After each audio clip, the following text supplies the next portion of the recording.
Hi, good morning everyone. Welcome to our next topic of sets. So up to this we have already done union of sets, intersection of sets, complements of sets, symmetric difference of set. I just give you a quick recall for the complements of sets. In yesterday we have done about the complement of sets. Complement of set means if you have universal set is given to you, if a set is inside that and those elements not considered under a set but consider under universal set, we call it a complement. Okay, or either we can say that a complement means we can consider this as my universal set minus a, so it will be universal set minus a. So that means if you have to find the complement of sets, so you have to subtract from the universal of the set. It means your a minus b concept that we have done, you have to write the first set element but ignore the common element between the sets. So these are just you have to write about the numbers elements of the set. But if there is a condition that you have to write the cardinal number of the set, so that means if you have cardinal number of universal set is given to you, so you have to subtract cardinal number of, if you have to find the cardinal number of a set, so what you will do, you have to subtract the cardinal number of a set from the cardinal number of the universal set. Laws of complement we already done. If 2 times complement you have to go with any set, so that will be become your original set. Okay, and phi complement is universal or psi, or universal set complement is phi. A union A complement is equal to universal set. When you combine these two sets, that give you universal set, and there is no common between A and A complement. So there are two more laws of complement, like De Morgan's law we call it. If A union B complement, that must be equal to A complement intersection B complement. Then A intersection B whole complement is equal to A complement union B complement. Next we have done symmetric difference of two sets here, so that is a minus b and b minus a. So in your set, this portion except common element, this is a minus b portion and this is b minus a portion. So that is symmetric difference between two sets is a minus b union b minus a. So that means agar if you have two sets is given to you have to ignore the common element. By ignoring the common element, you have to write the all element of this two sets. Okay, so you can also write a symmetric difference of set like a union b minus b intersection a. That means you have to write all the element of two sets and ignore the common element between the two sets. So a symmetric difference b and b symmetric difference doesn't matter, you can write it anyway.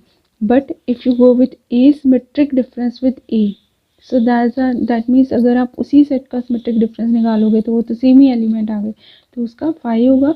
But अगर मैं phi के साथ symmetric difference करूँगी तो वो सारे ए elements आ जाएंगे क्योंकि उनमें कुछ भी कॉमन नहीं होगा. अगर ए और बी दो सेट का सिमेट्रिक डिफरेंस फाई आ रहा है, so that means A is equal to B. तो ये आपकी कुछ कंडीशंस थी, already we have done. Next is your cardinal number.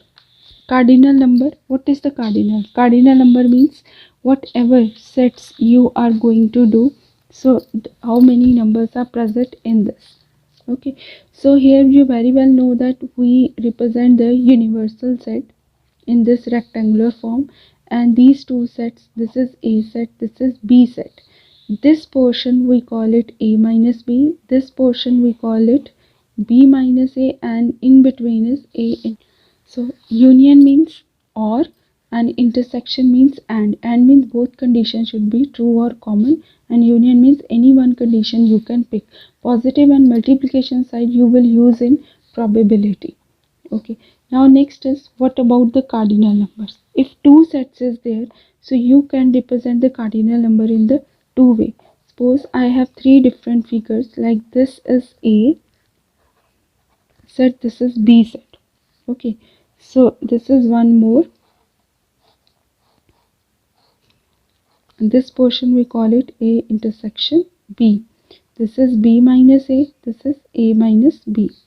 And third one is when you are representing third one is when there is a three sets, so there must be common between that. So that portion is common, that we represent as A intersection B intersection C. Okay, regarding the formula, you no need to memorize this formula, we can go from that. Okay, so if in this case, in the first case, if you go with A union B, okay, so A union B, you have to add A and B. I already told you union represent as positive sign. So if I have to write the cardinal number, so cardinal number of A union B must be equal to cardinal number of A and cardinal number of B when there is no common element between that, both are different sets. Now in the second case, if I have go with A union B, this is A set and this is B set. So A union B means that I have to add whatever these three elements are present, I have to add all these elements.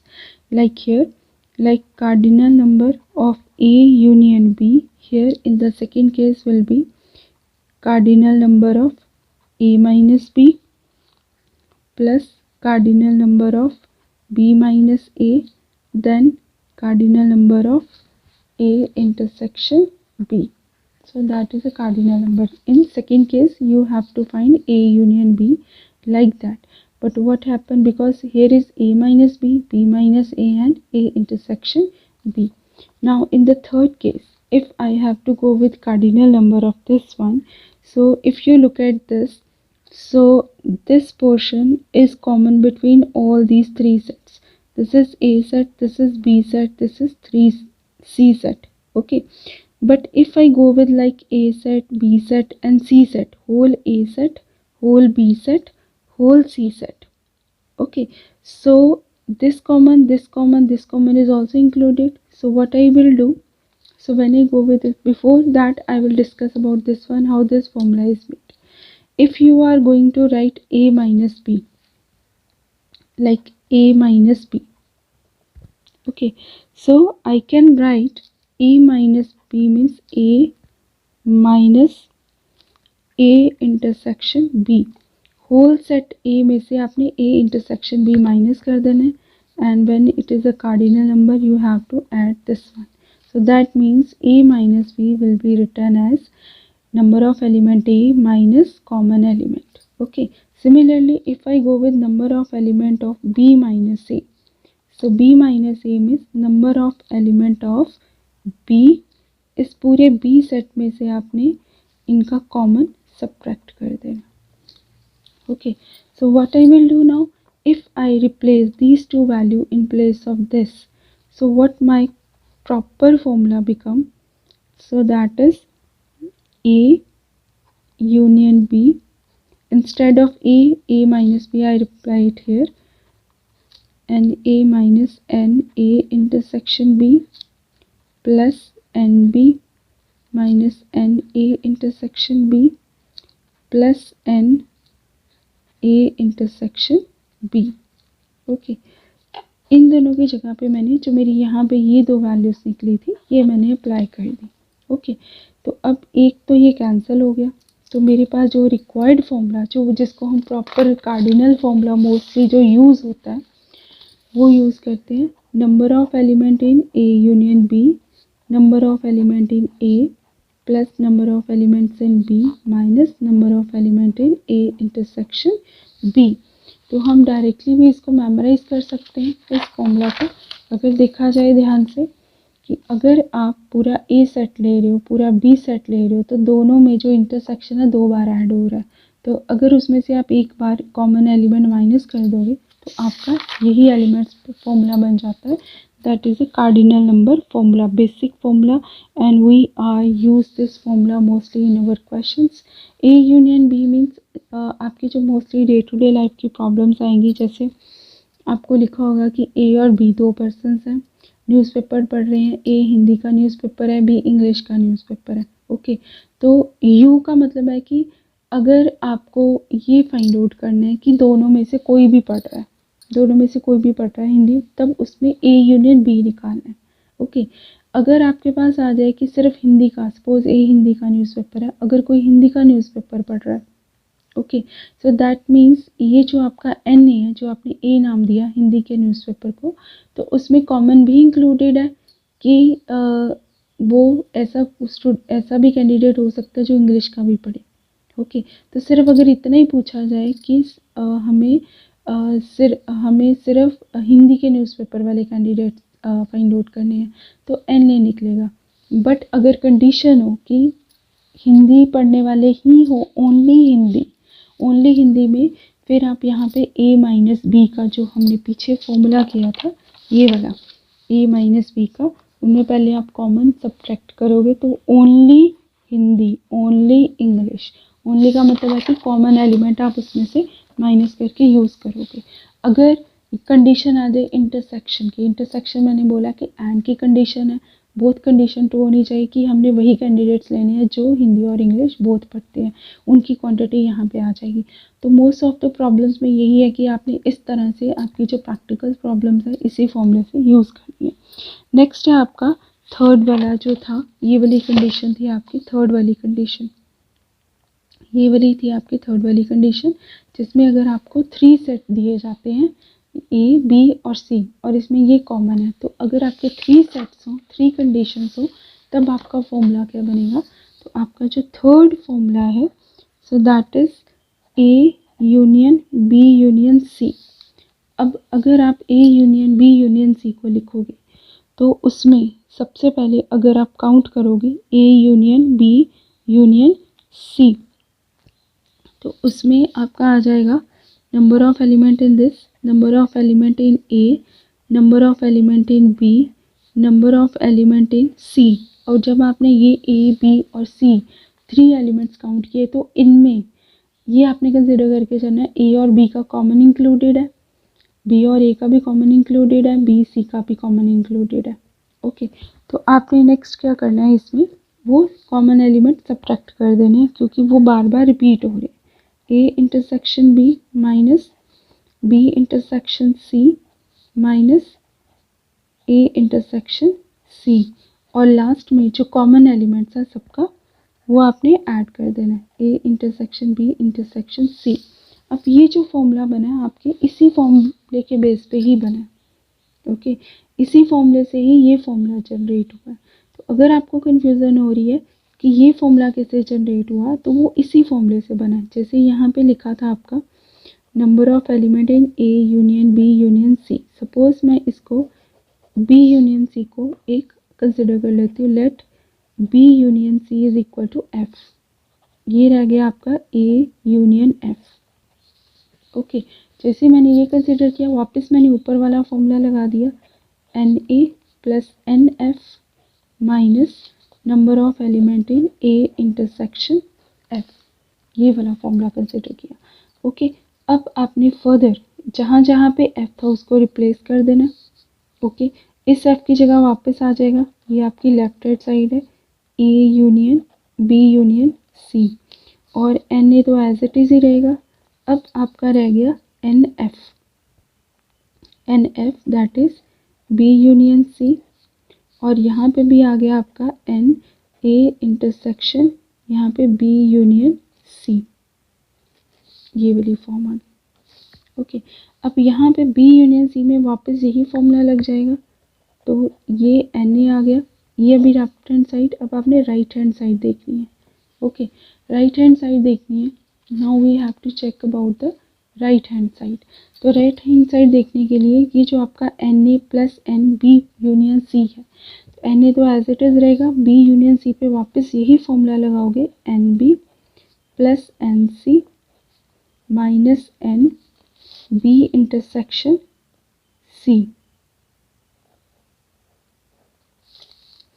Okay, अब इसको आपने, ये जो आपका last में था, इसको आपने ओपन कर देना आपकी डिस्ट्रीब्यूटिव प्रॉपर्टी से, माइनस ये आ जाएगा N number of element of A intersection B, okay, union number of element of, N को भी बाहर रहने देते हैं, अभी अंदर वाले को ओपन करते हैं, A intersection B union A intersection C.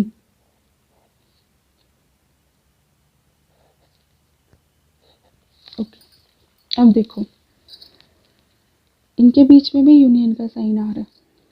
Okay, अब आपने इन दोनों को अलग से पिक कर लेना। ओके, इनको भी आपने अलग से जी और एच का जैसे मैंने नाम दे दिया, इस वाले इंटरसेक्शन को बाद में मैं इंटरसेक्शन में वापस रिप्लेस कर दूंगी। ओके, इस वाले इक्वेशन में जैसे मैंने यहाँ पे ये पुट कर दिया बी यूनियन सी, तो मैंने अप्लाई कर दिया इसको, मैंने इक्वेशन 1 पहले तो मैंने सब्स्टिट्यूट कर देना है इसको, एन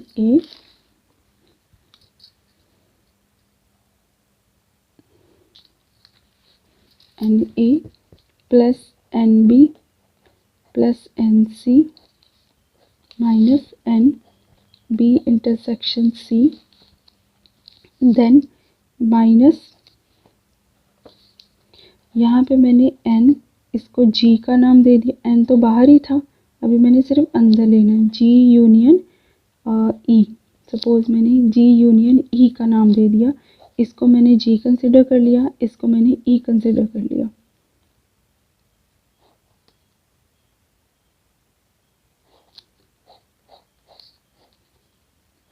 ओके, अब इसको मैंने अलग से पिक कर लेना, ये इक्वेशन 1 आ गई। अब मैंने g यूनियन e, इस पे वापस ऊपर वाला ही फॉर्मूला अप्लाई होगा, g यूनियन e पे N G, okay, plus N E minus N intersection G N G intersection ई।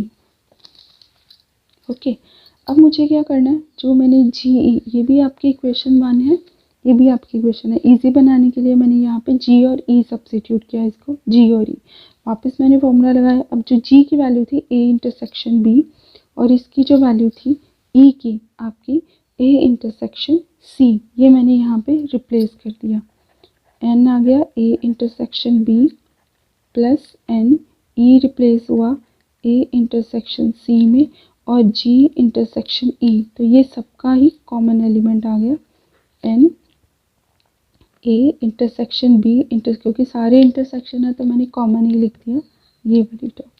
अब ये जो वैल्यू थी यहाँ पे भी जब मैंने इसको जी और ए रिप्लेस किया, एन ए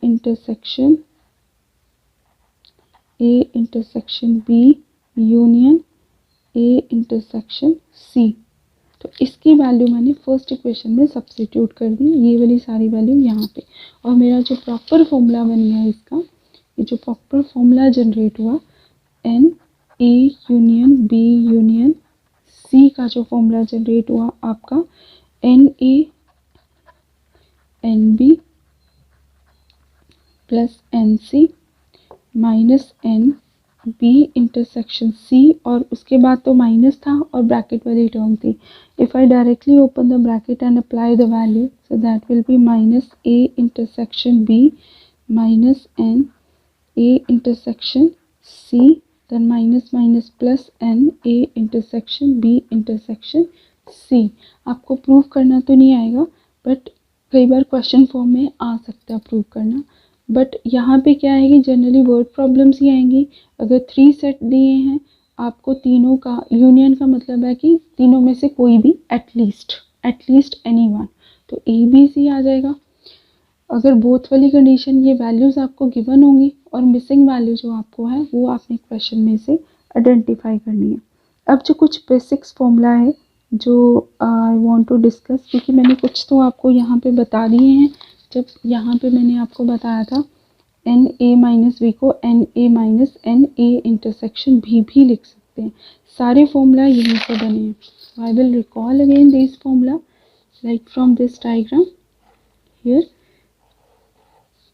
ये आपका पोर्शन था ए माइनस बी का, ये वाला था ए इंटरसेक्शन बी, और ये था आपका बी माइनस ए और बी, ये 2 सेट थे और ये आपका यूनिवर्सल सेट था। जब आपने ये ए माइनस बी इतना लिखा था तो पूरे ए में से कॉमन निकाला था, number of element of A minus B is equal to A set में से इंटरसेक्शन का पोर्शन आपने क्या किया था, सब्ट्रैक्ट कर दिया था। इसी तरह से number of element of B minus A, तो बी वाले सेट में से जो कॉमन एलिमेंट थे ए इंटरसेक्शन बी, वो आपने सब्ट्रैक्ट कर दिए थे। ओके, आप यहाँ से भी इन्हीं इक्वेशन से एन ए की वैल्यू भी निकाल सकते हो। अगर मुझे नंबर ऑफ एलिमेंट ऑफ एक पर्टिकुलर सेट के निकालने हैं, तो अगर मुझे कॉमन एलिमेंट गिवन है और डिफरेंस गिवन है, तो N A minus B plus N A intersection B, यहीं से फर्दर शिफ्ट करके आपके फॉर्मूलाज बन गए। अगर मुझे पर्टिकुलर वैल्यूज़ निकालनी है, B minus A then plus N A intersection B. Okay, next है कि अगर मुझे इसी फॉर्म में, एक तो मैंने अभी ऊपर लिखा है कि अगर मुझे ए यूनियन बी निकालना है, तो यहाँ मैं तीनों को ऐड कर दूँ, A union B, number of element of A minus B, number of element of B minus A, plus number of element of A intersection B. या अभी जो मैंने फॉर्मूला निकाले हैं, N A plus N B minus N A intersection B. Okay, अब एक और है कि अगर मुझे यूनिवर्सल सेट निकालना है, जो आपका यूनिवर्सल सेट है, तो अगर मुझे दो ही सेट दिए हैं, तो number of element in A and number of element in A complement, वो आपका यूनिवर्सल सेट हो जाएगा। पर इसी तरह से अगर आपको एक ही सेट दिया है, number of element in B and number of elements in B complement, you have to add this element where this one is shows as your universal set। तो एक इसी तरह की कंडीशन से ही आपने ये फॉर्मूला निकालना। नेक्स्ट है कि आपका रह जाता है ए माइनस बी को हम कैसे, अगर मान लो सपोज कई बार हमें सेट की फॉर्म नहीं दी होती, तो आपने ए माइनस बी को कैसे कैलकुलेट करना है। ए माइनस बी को हम लिखते हैं ए इंटरसेक्शन बी कॉम्प्लीमेंट, कि जो पूरा ए है सेट है, अगर मुझे ए माइनस बी को एक और वे से भी प्रेजेंट करते हैं कि पूरा ए सेट है।